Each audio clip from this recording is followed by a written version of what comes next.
Robotic affirmation ഒരേ affirmation തന്നെ continuously ഒരു റോബോട്ടിനെ പോലെ വീണ്ടും വീണ്ടും ആവർത്തിക്കുന്നതാണ് റോബോട്ടിക് അഫർമേഷൻ. അത് നിങ്ങൾ വിശ്വസിക്കണമെന്നില്ല, ഫീൽ ചെയ്യണമെന്നില്ല, പക്ഷേ ആവർത്തനം തുടരണം.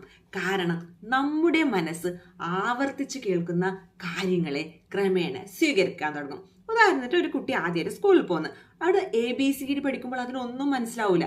പക്ഷേ അത് ദിവസവും ആവർത്തിച്ചാൽ സ്വാഭാവികമായി അതിൻ്റെ ഓർമ്മയിൽ പതിയും. ഇപ്പോൾ നമുക്ക് തീരെ കോൺഫിഡൻസ് ഇല്ല, അപ്പോൾ നിങ്ങൾ ഇങ്ങനെ ചെയ്ത് നോക്കിയേ, I am confident, I am confident, I am confident. നമ്മളിങ്ങനെ കണ്ടിന്യൂസ്ലി പറഞ്ഞുകൊണ്ടിരിക്കുമ്പോൾ മനസ്സ് ആ ഒരു പുതിയ ചിന്തയെ എന്താക്കും, സ്വീകരിക്കാൻ തുടങ്ങും.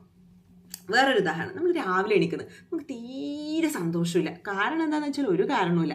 അപ്പോൾ നിങ്ങൾ ഈ ഒരു അഫർമേഷൻ പറഞ്ഞു നോക്കുക. എൻ്റെ ഒരു ഫേവറേറ്റ് അഫർമേഷനാണ്, I am happy always, I am happy always, I am happy always. നിങ്ങൾക്ക് എത്ര തവണയാണ് പറ്റുന്നത് അത്രയും തവണ നിങ്ങളൊരു റോബോട്ടിനെ പോലെ തന്നെ പറയണം.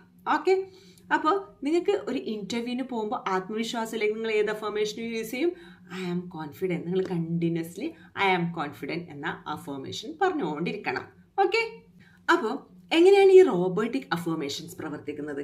നമ്മുടെ മനസ്സ് ദിവസവും ആയിരക്കണക്കിന് ചിന്തകൾ വന്നുകൊണ്ടേയിരിക്കുന്നു. അതിൽ പലതും നെഗറ്റീവാണ്. അങ്ങനെ നെഗറ്റീവ് ആകുമ്പോൾ അതിനനുസരിച്ചുള്ള വിശ്വാസങ്ങളും രൂപപ്പെടും.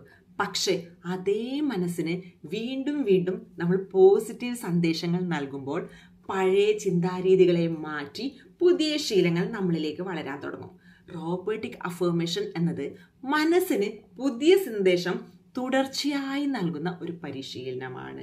ശ്രദ്ധിക്കേണ്ട ഒരു കാര്യം, റോബോട്ടിക് അഫർമേഷൻ ഒരു മാജിക് അല്ല, പക്ഷേ അത് നമ്മളുടെ ചിന്താരീതികളെ മാറ്റാൻ സഹായിക്കുന്ന ഒരു പരിശീലനമാണ്. അതിനെ പ്രവർത്തനത്തോടൊപ്പം ചേർത്താൽ മാത്രമാണ് ജീവിതത്തിൽ യഥാർത്ഥ മാറ്റങ്ങൾ കൂടുതൽ കാണാൻ കഴിയുക. ഉദാഹരണത്തിന് I am successful, I am successful എന്ന് പറയുന്നതോടൊപ്പം നമ്മൾ പഠിക്കുകയും കഴിവുകൾ വികസിപ്പിക്കുകയും പ്രവർത്തിക്കുകയും ചെയ്താൽ നമുക്ക് റിയൽ റിസൾട്ട് കിട്ടും. ദിവസവും നമുക്ക് എത്ര തവണ പറ്റും അത്രയും തവണ നമ്മുടെ റോബോട്ടിക് അഫർമേഷൻ കണ്ടിന്യൂസ്ലി പറഞ്ഞുകൊണ്ടിരിക്കും. നടക്കുമ്പോഴും പാചകം ചെയ്യുമ്പോഴും നമ്മൾ യാത്ര ചെയ്യുമ്പോഴും ഒക്കെ ഈ റോബോട്ടിക് അഫർമേഷൻസ് പറഞ്ഞാൽ നമ്മളിങ്ങനെ കണ്ടിന്യൂസ്ലി പറയുമ്പോൾ പോകെ പോകെ ഉറപ്പായിട്ട് നമുക്ക് അതിൻ്റെ റിസൾട്ട് കിട്ടും. അപ്പോൾ എന്താണ്, കൺസിസ്റ്റൻസി ഈസ് ദി കീ. നമ്മൾ സ്ഥിരതയോടുകൂടി പറയണം. കുറച്ച് സമയം പറയുന്നത് മതിയാക്കി കൂടെ, കണ്ടിന്യൂസ്ലി പറഞ്ഞുകൊണ്ടിരിക്കണം. നിങ്ങളുടെ മനസ്സ് ഇന്ന് കേൾക്കുന്നത് നാളത്തെ നിങ്ങളുടെ വിശ്വാസമായി മാറും. അതുകൊണ്ട് ഇന്നു മുതൽ നിങ്ങളുടെ മനസ്സിനോട് നല്ല കാര്യങ്ങൾ മാത്രം പറയൂ.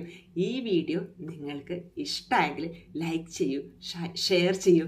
കൂടുതൽ ലൈഫ് ചേഞ്ചിങ് വീഡിയോകൾക്കായി എൻ്റെ ചാനൽ സബ്സ്ക്രൈബ് ചെയ്യൂ. ഞാൻ Ambika Ajesh, certified happiness coach and mind power trainer. നിങ്ങൾ വീണ്ടും വീണ്ടും പറയുന്ന വാക്കുകൾ ഒരു ദിവസം നിങ്ങളുടെ ജീവിതത്തിൻ്റെ യാഥാർത്ഥ്യമായി മാറും. അതുകൊണ്ട് ഇന്നു മുതൽ നിങ്ങളുടെ മനസ്സിന് നല്ല പ്രോഗ്രാമിംഗ് നൽകൂ. Thank you.